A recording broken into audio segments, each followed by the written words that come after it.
black people are feeling as parents, like collectively as a whole. Like, it's the other reasons why I hate that statement, because we be talking like as if like black people are like one, like it's like one monolith. It's like, yo, it's one black man, and like every fucking black man walking the earth fits this fucking characteristics of this. It's only one type of black woman, and every black female walking the earth fits this specific narrative and conversation, and that is a fucking lie. So now the question that I'm asking though, for people that like to run with this narrative, is do you believe that black people as a whole lack the knowledge and skills to raise productive children? And if you believe that, now the question that I ask you is why? Why do you believe such fucking foolery? So one of the biggest things I thought about is this. It's like, yo, you have to put parenting, like black parenting versus black culture, right? And what I mean is this: when you look at the Carmelo Anthony situation and the Cyrus Belton situation, right? Those are two different situations, right? So when people lump them together, like as like, well, look at this happen and then look at this happen, there's no justice for black people, it becomes, let's be clear, those are two different situations in two different states. They had two different circumstances. What they do have in common is two young black boys, right? Now what I want to say is this, right? People are treating it as if they think that, right, Carmelo Anthony and Cyrus Belton, and I hope I'm saying his name right? Cyrus Belton were YNs, right? So that becomes the problem when you lump all black men into one fucking group, because all young black men get thrown into one group, and then now the lens that they're looking at it is, well, Cyrus Belton had a gun, allegedly, so that justified whatever violence that was coming across him, because in the mind of a fool, they think that the gun in black equals YN. And I'm like wrong, wrong, right? And when you look at the Carmelo Anthony situation, it's like the same thing. It's like, oh, he had a knife. So why did he have a knife? So automatically that means that he was into fucking violence. So therefore, we're going to categorize him as a YN. And now, therefore, whatever happened to him, we now are absolved of feeling any compassion for him. Now, let's start off with the Cyrus Belton situation, right? May he rest in peace, right? Examining that from the eyes of somebody that was like young and out of line, right? Off the walk in, when that Chinese bitch was acting like she had a, like it's no dropping the bag at the door. When she, like when you a YN and you walk in and she like, yeah, nah, you can't come in with that. Fuck you talk about, bitch? Is the response that is coming from a young, unruly gang member. Like, you need to understand that, like how he walked in, right? Fucking bag, and she said, yeah, like no bags in the store. And he said, okay, and sat his bag down, is a clear indication that, one, he didn't want any problems, because all young YNs know that off the rip, soon as she would have said that was the problem starter right there. Fuck you mean, bitch? They would have came from the back immediately. They would have escorted him out of the store. It would have been a problem. They would have never made it to the fucking things to even put the waters in his hand. But let's just say, for fucking sake of argument, it's like, yo, he like, fuck out of here, bitch, and he still moving with the bags in his hand. She thinks she gonna be following him around. He gonna address that situation. Yo, bitch, what the fuck is you following me for? Yo, I can't stress this enough for you to understand that, like, yo, right, when you paint in your head that you think that Cyrus Belton was a YN because you think that he had a weapon, and that's just a false narrative. That's propaganda at its best, and it works, look, because you really think that. And I'm sitting here telling you, like, that's not real. If he was that, that would have been that from inside of the store. Now, I don't want to drag that too much. We all know the outcome of that situation, right? With the Carmelo Anthony situation, the argument from the weirdos is he had a knife on him. Let's be clear on this, right? Yo, Carmelo Anthony had a 3.7 GPA, like, right, he was going to school, he was involved in sports, so on and so forth, like, right, let's just be clear that YNs ain't into none of those activities, but so you can have a clear understanding of how that would have looked if he was a YN, they would have been gang under that tent, cause they, yo, you got a race today, boy? Nah, we pulling up, that's a fact, all the hoes is there. Yo, listen, I need to be clear on this. Listen to what I'm trying to tell you. Listen to what I'm trying to tell you. If Carmelo Anthony was a YN, he would have had the YNs with him. They would have been gang under that tent, rolling up, but he would have been, yo, chill, my nigga. I niggas gonna get me kicked off the team, boy. Chill, my nigga. Put the weed out, my nigga. No, my nigga, no, I'm not racing. I'm not racing, so I don't give a fuck about none of that. Is how that's going down. And when they would have pulled up and acted unruly, it would have been a nasty situation. Listen to what I'm trying to tell you. Because the young man lost his life, I don't want to go no further into that situation. You have two people that are no. May they rest in peace. But I just need to clear that air for the people that have the mind frame that you think that all young black men are YNs, and therefore whatever happens to them is like, oh well, because they were gonna be like this anyway. And it's like, that is not a fact, right? So now the question that you ask is, okay, why do they have weapons? The question that I'm gonna ask you is the world dangerous for young black boys? And if you say no, I'm gonna say, let the record reflect Emmett. Let the record reflect Trayvon Martin. Let the record reflect Tamir Rice. Like, please let the record reflect that these are ongoing things that is going on in this world. So now the question is, should young black men be armed and carry weapons? The answer is fucking yes. Why? Because should young black men be aggressive? Not all the time.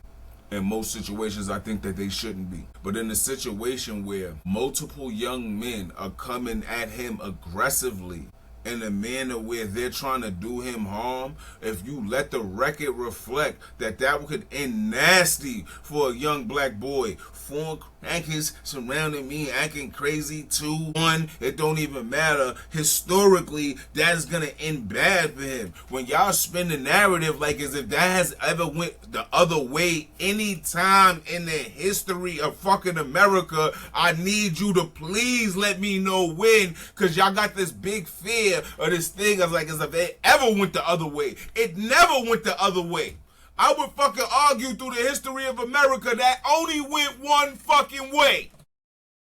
And the one time right now where it went the other way, everybody's screaming bloody fucking murder. Let the record fucking reflect. Yo, we are in a world that is 100% opposed to young black men. I don't want to argue with you. You can argue with your mother. I'm a black man in America and I fucking lived it. You can't tell me nothing. I'm willing to bet dollars to donuts if they would have beat Carmelo half to death, none of them would be in jail.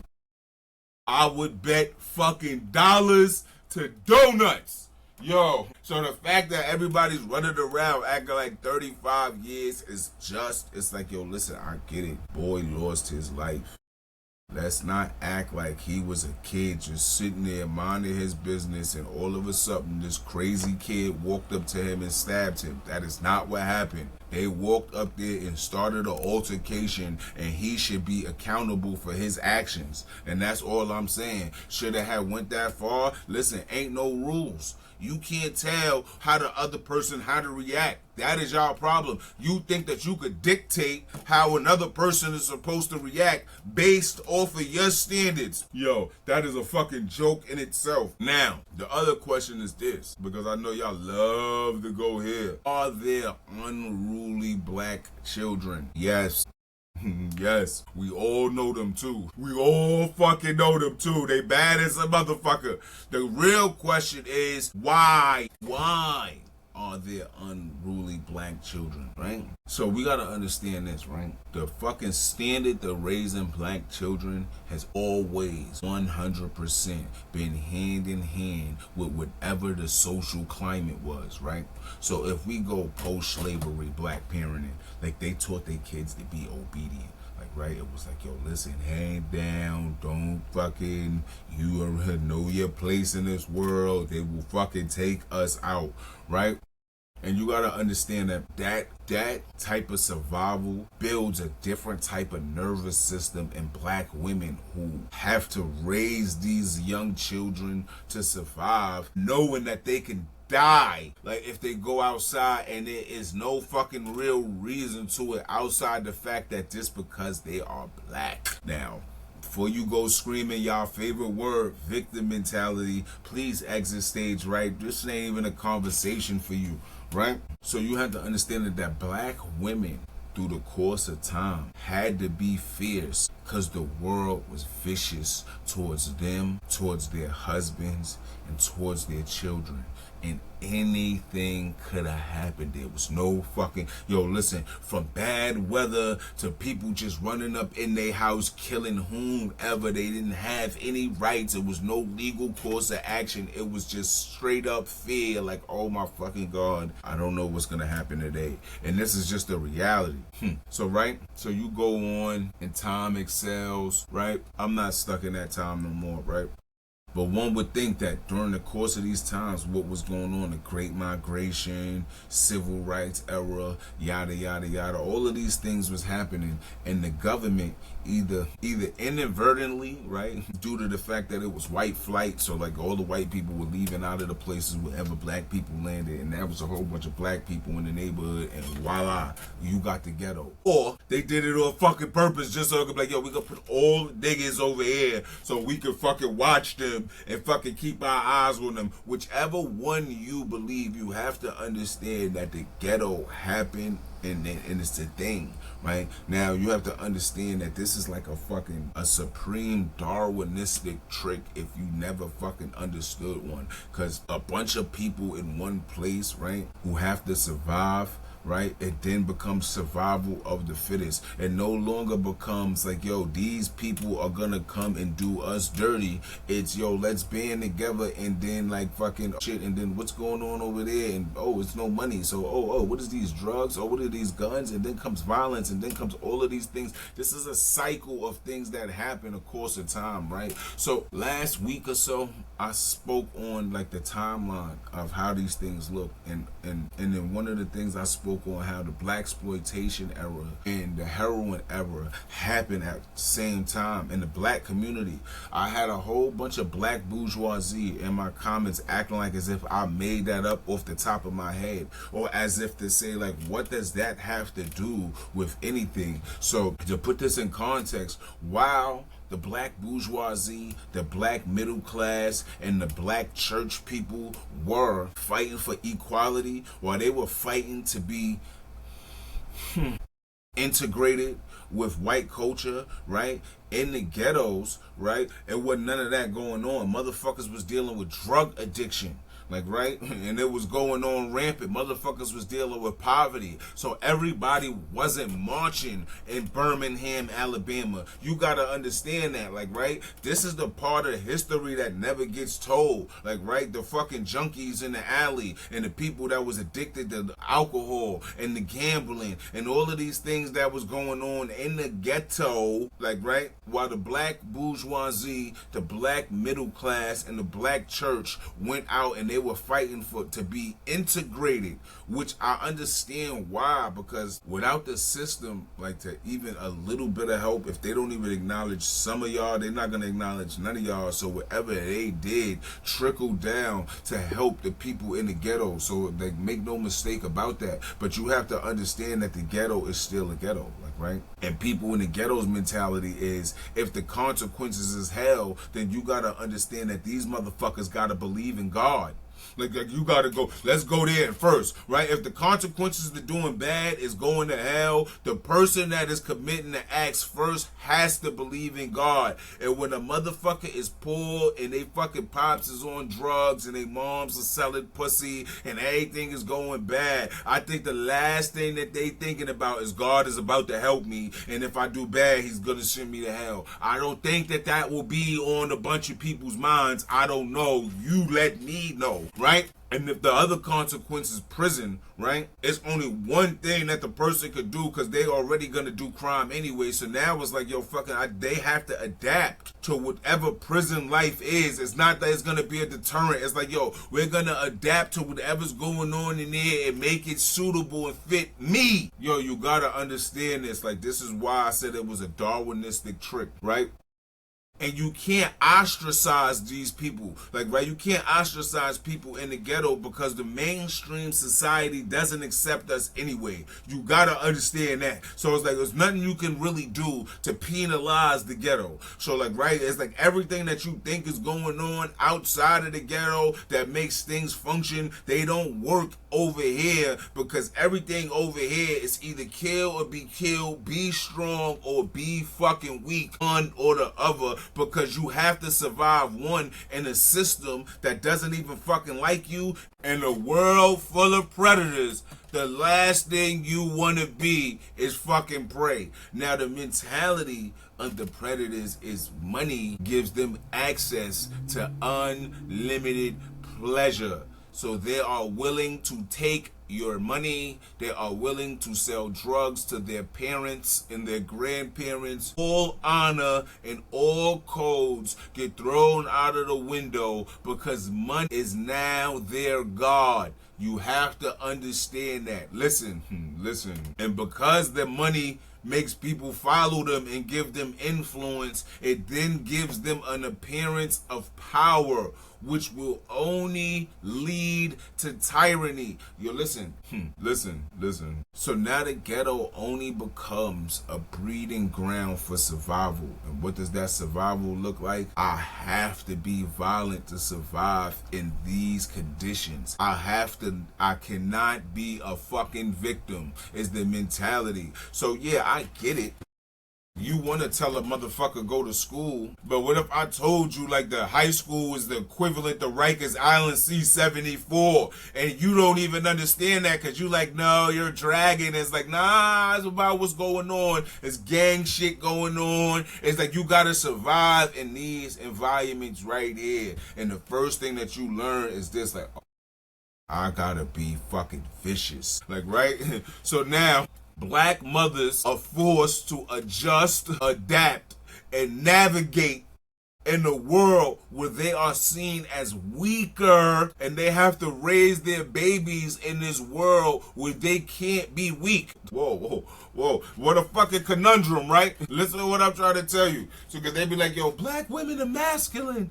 Black women are masculine. Listen to what's going on. We are in a fucking environment where they have to be strong, because if they are perceived as weak, they are real life predators walking around their outside doors, moving around. They will harm them and their children. They have to be fierce in a world that is fucking vicious, right? And they have to raise their children in this world that is fucking vicious. This is why male muscle mass stops oppression, right?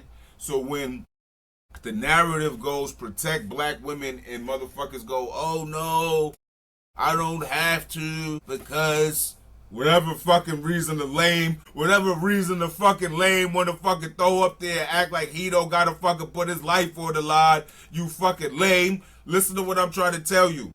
It is your duty as a man, if you stand on principles, honor, and respect, to put your life on the line every fucking time. Not sometimes, not most of the times, all the time. That's how that goes. Why? Because we are in a world that fucking hates ghetto black babies, and they are trying to destroy our ghetto black babies, and they will do it by trying to destroy our ghetto black women.